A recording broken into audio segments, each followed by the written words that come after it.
Literatos TV, estamos de volta para falar de Nelson Rodrigues.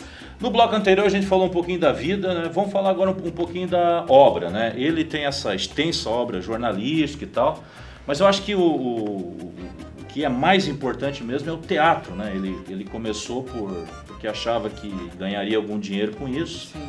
E estreou em 41. 41, isso. A Mulher Sem Pecado, né?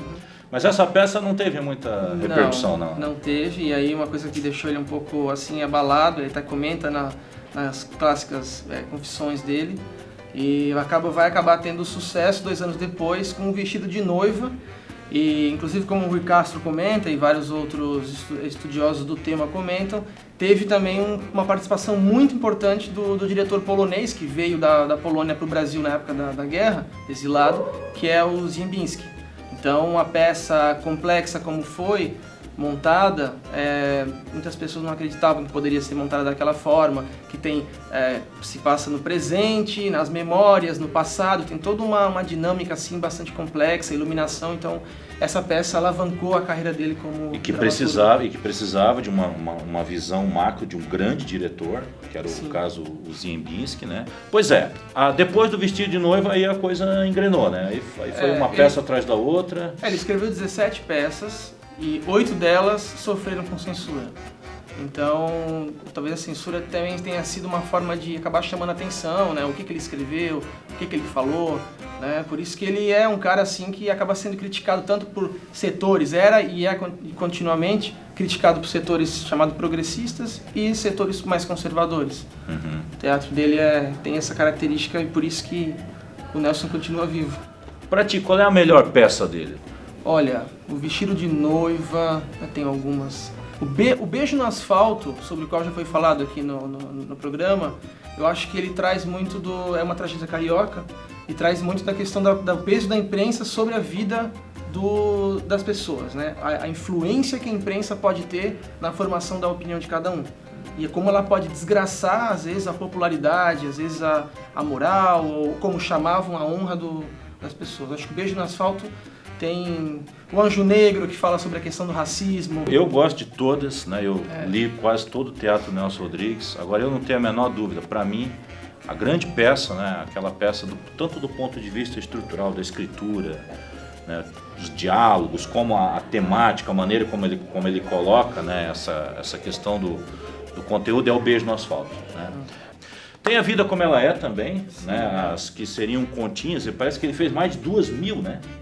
Olha, tem o livro dos 100 Contos, né? Escolhidos, saía em folhetim, né? E saía também, às vezes junto com esses contos, os romances, o que hoje são publicados como romance, mas eram publicados em folhetim, né? Diários. Então a quantidade exata, eu tenho aquele dos 100 Contos, que são 100 da Vida Como Ela É, tem os outros que são escolhidos, tem vários outros que tem alguns outros nomes que foram publicados depois, tem contos até coisas perdidas, assim, eu acho que que o pessoal não publicou ainda, sabe? Certo. Porque ele publicava nos jornais, em revistas, ele mudava de um veículo para outro e levava, né, a coluna com ele, digamos assim. E eu acho que muita gente, talvez não o pessoal mais novo, mas muita gente conhece A Vida Como Ela É por causa, né, daquela famosa adaptação da Rede Globo nos anos 90.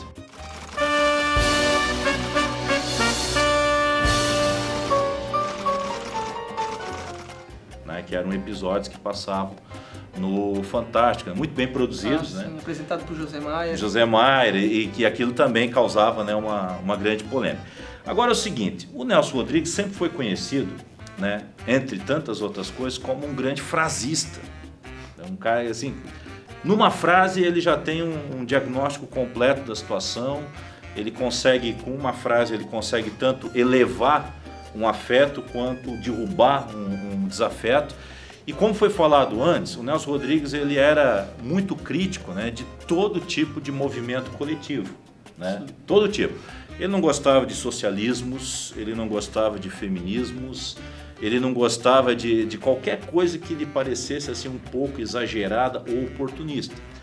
Então notaste algumas frases, certo? Sim. Algumas frases. Vamos ler algumas frases aí. Sim. Ele criticava muito o espírito de bando, né? Que toda unanimidade é burra.